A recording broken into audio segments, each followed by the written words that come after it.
tu dois te demander où on est. Je vais un petit peu t'expliquer ce qui s'est passé ces derniers jours. Déjà, je vais commencer par t'emmener faire un tour. Bon, là, on fait notre petit rituel du soir, c'est-à-dire aller directement sur une petite plage qui n'est pas du tout fréquentée. Et puis aussi, elle est peut-être pas facile d'accès au niveau du stationnement, mais aussi une fois qu'on a stationné, il y a un peu de marche. Et quand je dis un peu de marche, c'est pas tellement la longueur de la marche, c'est la difficulté, parce que tu passes du sable aux petites branches, à la végétation basse qui t'écorche les jambes tout simplement.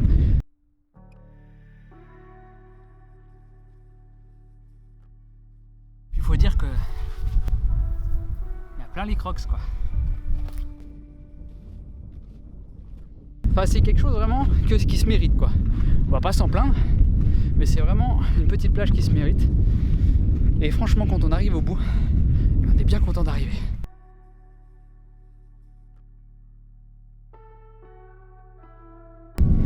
Waouh, c'est toujours aussi beau. Bon, c'est marée haute.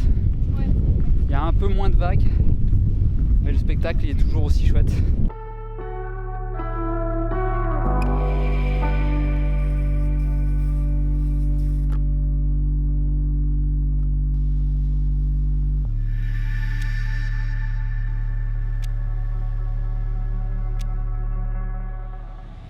Alors, je profite de ce magnifique coucher de soleil sur notre petite plage privée pour en parler un peu plus.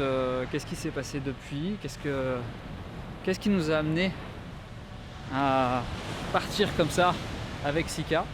Tu vas me dire pourquoi le Cap Ferret. Tout simplement, j'ai vu plusieurs publications sur Instagram qui m'ont attiré l'œil, qui m'ont fait connaître cet endroit. Et même si c'est assez vaste, il y a beaucoup de plages au Cap Ferret, je me suis dit il y a moyen d'avoir quelque chose, des belles images, de s'en mettre plein les yeux et de faire connaître l'océan aussi aux enfants.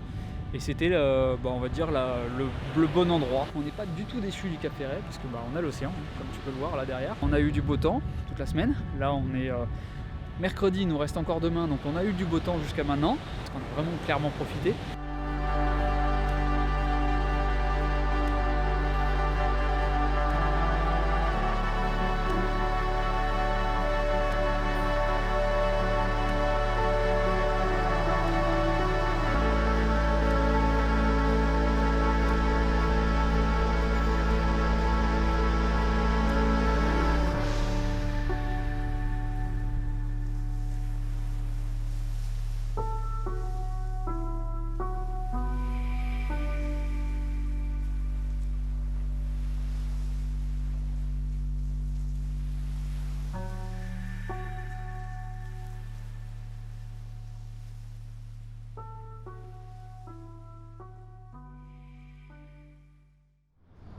Et aujourd'hui, on est en direction de la dune du Pilat, lieu incontournable.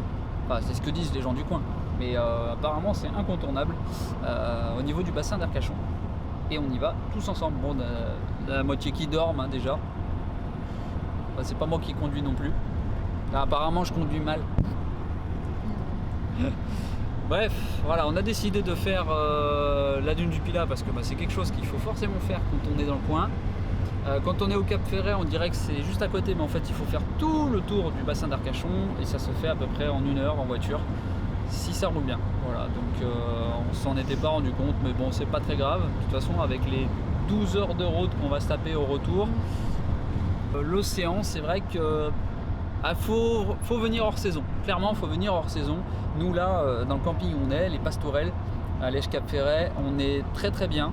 Les seules personnes qu'il y a aux emplacements à côté, ce sont tous des retraités en camping-car. Il y a 2-3 caravanes. Je crois qu'ici, il y a un couple qui est arrivé hier, c'est des Allemands ils ont l'air de faire de la route assez souvent. Mais sinon, on est très très très peu dans le camping. Alors justement, parlons-en de ce petit camping. Sika a rapidement trouvé sa place sous les pins maritimes. Ce petit camping était plutôt tranquille. Bien évidemment, on y a été hors saison. Et était principalement peuplé de retraités et de vacanciers tardifs. Le camping des Pastourelles est situé au tout début de la pointe du Cap Ferret, ce qui nous permettait de faire tout le tour du bassin d'Arcachon. On avait la chance d'avoir un accès à même pas 2 minutes à pied sur le bassin d'Arcachon et admirer les marées basses. Et justement, sur ce bassin d'Arcachon, un lieu incontournable à visiter, la dune du Pilat. On a clairement bien profité de ces 102 mètres de haut et c'est presque 3 km de long. En tant que photographe, je me faisais plaisir à chaque endroit où on allait pour ramener de magnifiques souvenirs.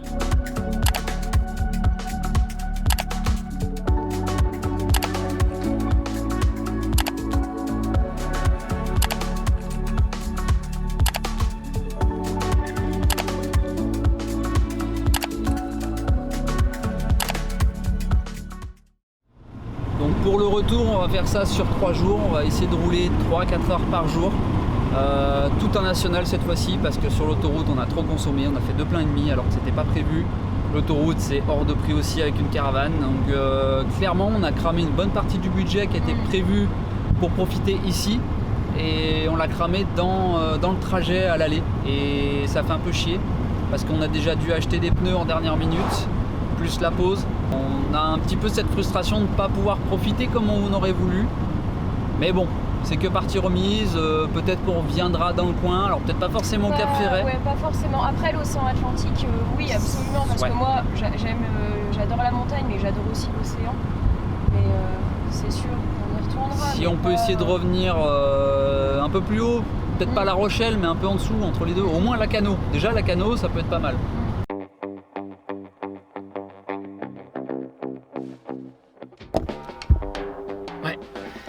Bah, la route c'est quand même plutôt compliqué, quoi.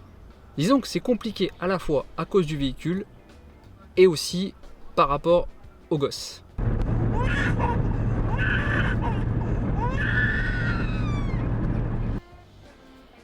Disons que tu adaptes ta conduite et tes temps d'arrêt, de pause par rapport au véhicule et aux gamins. Surtout aux gamins. Pour t'expliquer un peu plus en détail, le véhicule, bon, on peut tout à fait tirer la caravane avec, il n'y a pas de souci. Le poids tractable est de 1200 kg en auto-freiné. Donc Sika est auto-freiné, il n'y a pas de souci là-dessus. Sur les autoroutes, donc on a fait l'erreur sur l'allée de prendre les autoroutes parce qu'on n'avait pas le choix aussi au niveau du temps de trajet, on est parti un peu trop tard. Si on voulait arriver au camping à temps, il fallait prendre l'autoroute. Donc on a niqué une bonne partie du budget et on s'est bien fait chier. Clairement, on était dans les montées à 60 à l'heure, on embêtait tout le monde, voie de droite, même les poids lourds nous doublaient en montée, enfin c'était vraiment l'horreur. Pour nous, pour le véhicule et pour les gamins. Il faut s'adapter et les enfants c'est plus compliqué, on n'a pas d'écran à l'arrière, donc là j'en ai installé un ici avec un lecteur DVD qu'on nous a donné. La connerie c'est qu'on n'a pas de DVD.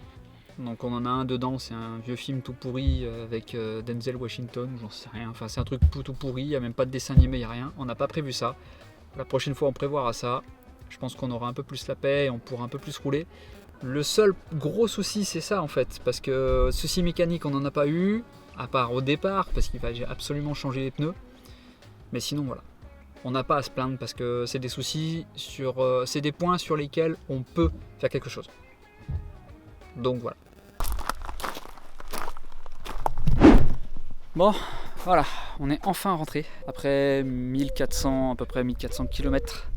Elle est toujours là, elle est toujours entière. Lui est toujours là, il est toujours entier, malgré les mauvaises langues, on va dire. Bilan de cet aller-retour, autre que oui, on a bien profité, tout ça.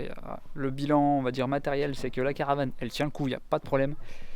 Le seul petit point négatif, c'est clairement le manque de puissance du Scénic. Voilà, le véhicule, il faut vraiment qu'on change de véhicule, rien que pour la place et pour la puissance. Sinon, pour tout le reste, ça a été le gros point négatif, ça a été la conso du véhicule. Mais sinon, on a grave profité entre les montagnes, entre l'océan et puis tout ce qu'on a pu voir sur la route aussi, parce qu'en prenant la nationale, ça nous a permis de voir beaucoup de choses qu'on n'aurait pas vues en prenant l'autoroute. Et je trouve que c'est beaucoup plus intéressant. Et en plus, ça nous a permis aussi de rencontrer des gens qu'on n'aurait pas pu rencontrer autrement. Et ça, c'est cool. C'est vraiment cool. Donc, maintenant qu'on a fait notre petit périple avec Sika et qu'on a fait un test sur 1400 km aller-retour, tu vas me dire mais qu'est-ce qui va se passer? Qu'est-ce qu'ils vont nous inventer ces deux-là? Eh ben, disons que pour le moment, on va rester calme. On va pas faire grand-chose, au moins jusqu'à la fin de l'année. Déjà parce que moi, j'ai plus de jours de congé, parce que oui, je travaille encore, et parce qu'on va se concentrer sur le prochain projet. Donc le prochain projet, on en a déjà parlé dans la vidéo questions-réponses. On ne sait pas vraiment encore qu'est-ce qu'on va prendre. Donc si on change de véhicule pour tirer 1 an de plus, on va dire 6K, au moins pour profiter un petit peu, ou alors complètement changer, partir sur un camion aménagé ou un bus, on ne sait pas du tout. Donc on ne sait pas du tout où on va aller, comment ça va se passer. Donc on va se concentrer sur les prochains mois sur cette décision à prendre qui n'est pas une petite décision.